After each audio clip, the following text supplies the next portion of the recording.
انہیں کوئی دکھ سہا مذہب کے لیے؟ کبھی کانٹوں پہ چلا تو مذہب کے لیے؟ یہ جب ہم نعرہ لگاتے ہیں نا تاجدار ختم نبوت زندہ باد، اور آپ کو پتا ہے جب آپ نے کہا نبی پاک آخری نبی ہے تو پھر آپ کی ذمہ داریاں کتنی بڑھ گئی؟ یہ پتا ہے آپ کو؟ یہ عقیدہ ہے، یہ اسلام کی اساس ہے۔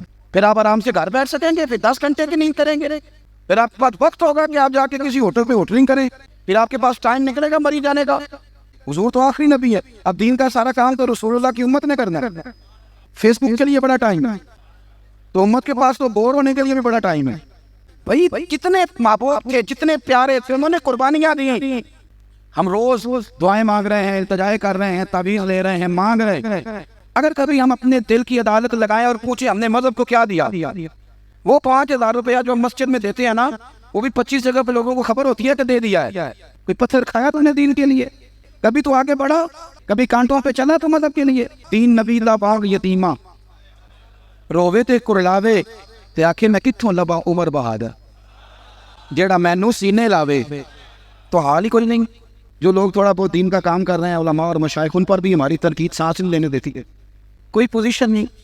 وہ بھی ہمارے نزدیک شاید وہ مخلوق نہیں جس سے ہم پیار کریں، کبھی ان سے انسلاک نہیں چاہ رہے، ہم انہیں حصہ نہیں بنانا چاہ رہے معاشرے کا۔ ہمارے ایک بزرگ تھے تو ان سے کسی نے کہا حضور دین کی تبلیغ کس طرح کرنی چاہیے، دین کی دعوت، دین کا پیغام، دین کی تبلیغ کیسے کرنی چاہیے؟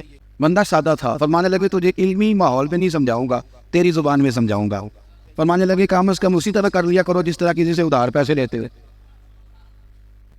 کس طرح لیتے ہیں بلا؟ ٹیلی فون پہ کیا دیتے ہیں 2 لاکھ دے دیں، السلام علیکم بھائی جان آپ سے کام تھا، وہ کہتا بتاؤ، کہتے نہیں ٹیلی فون والا نہیں، بتاؤ کہاں؟ وہ کہتا میں 1:30 بجے آؤں گا، کہتا میں 1:15 دروازے پہ کھڑا رہوں گا، پھر اس کے گھر پہنچ جاتا ہے، پھر جا کے اس دکھ سے اپنی کہانی سناتا ہے کہ شاید سامنے والا رو ہی پڑے۔ ایسے ہوتا ہے کہ نہیں؟ ہوتا ہے کہ نہیں؟ چلو نہ ہی کر دو، مجھے پتا چلے کہ اس دکھ سے داستان سنائے گا کہ رو ہی پڑے، اب قسمیں اٹھائے گا کہ بندہ بڑا اچھا ہوں، واپس بھی ٹائم پہ کرتے ہیں۔ جب اپنے حق میں قائل کرنا ہو تو اس کے بعد درجنوں طریقے، اور اگر اللہ رسول کے حق میں قائل کرنا ہو پھر پتہ کیسے تبلیغ ہوتی ہے؟ دروازے پہ ایک بندہ کھڑا ہے، یہ نماز پڑھنے آ رہا ہے، تو اس کو کہتا ہے وہ پڑھ لے کر نماز دینے پیسے کتنے کر دینی؟ وہ کیا کہتا ہے اندر جا تو اپنی کپڑے پہنا ہے، میں اپنی کپڑے پہن، یہ دعوت دے رہا ہے نماز کی۔ اس طرح دعوت ہوگی تھی، اس طرح پیغام پھیلے گا۔ دوستوں مذہب کو تو ضرورت ہے۔ میں سینکڑوں ایسے لوگوں کو جانتا ہوں جن کی بغل میں P H D, M Phil, M S C کی ڈگریاں ہیں، پر دین کی الف بات آسا کو نہیں جانتے۔ اور ہم کیا کر رہے ہیں؟ میری طرح کے بندے تقریریں کر رہے ہیں، وہ کہہ رہے ہیں لوگوں کو دیکھو جی کون کتنی خراب ہو گئی، لوگوں کو جنازہ نہیں آتا، تو اگر مجھ کو کھڑا کر کے پوچھ لے کہ آپ نے کتنوں کو یاد کرایا ہے، لوگوں کو جی دعائیں قنوت نہیں آتی، تو بھائی آپ نے کتنوں کو یاد کرائی، بتائیے یہ اس کا کیا جواب ہے میرے پاس؟ کتنوں کو آپ نے مغرب کے وقت عشاء وقت بلا کے کہا بھائی ادھر آؤ،